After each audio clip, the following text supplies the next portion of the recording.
Hello, আসসালামু আলাইকুম সবাইকে। আশা করি আপনারা ভালো আছেন। আলহামদুলিল্লাহ, আমরাও অনেক ভালো আছি। আজকে আমরা কোথায় যাচ্ছি জানেন? আজকে আমরা যাচ্ছি মহস্থানগড়। তো এই সুন্দর রাস্তা দেখতে দেখতে মহস্থানের কিছু ইতিহাস আপনাদের সাথে শেয়ার করি। বাংলাদেশের প্রাচীন সভ্যতার অন্যতম গুরুত্বপূর্ণ নিদর্শন হচ্ছে মহস্থানগড়। ধারণা করা হয় বাংলাদেশের এখন পর্যন্ত আবিষ্কৃত প্রত্নতান্ত্রিক নিদর্শনের মধ্যে মহস্থানগড়ই সর্বাধিক প্রাচীন। বগুড়া শহর থেকে প্রায় ১৩ কিলোমিটার উত্তরে বাংলাদেশের প্রাচীন ও সর্ববৃহৎ নগরী পূর্ণনগরের অবস্থান।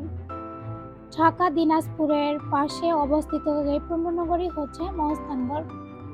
এর পূর্ব দিকে করতোয়া নদী প্রবাহিত। প্রাচীন এ সভ্যতাটি উত্তর দক্ষিণে প্রায় ১৫০০ মিটার এবং পূর্ব পশ্চিমে ১৪০০ মিটার বিস্তৃত। খ্রিস্টপূর্ব আনুমানিক ২য় শতকে মহস্থান ব্রাহ্মলিপিতে পুন্দরনগরের উল্লেখ পাওয়া যায়। প্রত্নতান্ত্রিক ও নৃবিজ্ঞানীদের ধারণা এ পুন্দরনগরই হচ্ছে প্রাচীন পুণ্ড্রের রাজধানী পুণ্ড্রনগর বা মহস্থানগড়। মৌর্য সম্রাট অশোকের একটি শিলালিপি ও চীনা পর্যটক হিউয়েন সাং এর বর্ণনায় পুণ্ড্রনগরের উল্লেখ রয়েছে।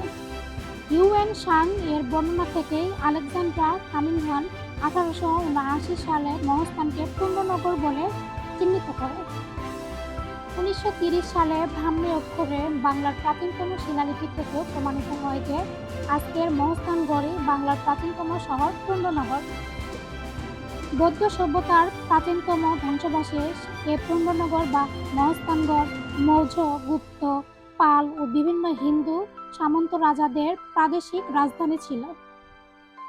মহস্থানের বিখ্যাত স্থানগুলি হল মহস্থানগড় জাদুঘর, মহিষওয়াড় মাজার শরীফ, পরশুরামের প্রাসাদ, শিলাদেবীর ঘাট, জিউতকুণ্ড কূপ, মানকালীর কুণ্ড, বেহুলার বাসরঘর, গোবিন্দ ভিটা এবং বৈরাগীর ভিটা সহ অন্যান্য দর্শনীয় স্থান।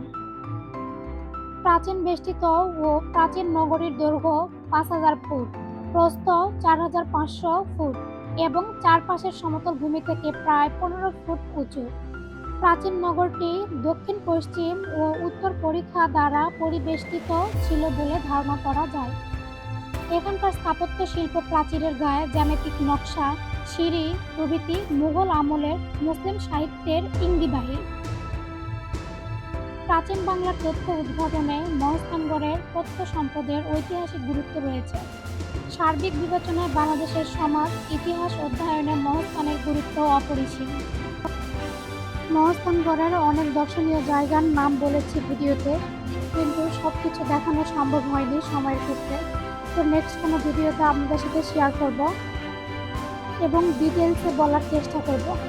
তো আজকের ভিডিওটা এ পর্যন্ত। সবাই ভালো থাকবেন। আল্লাহ হাফেজ।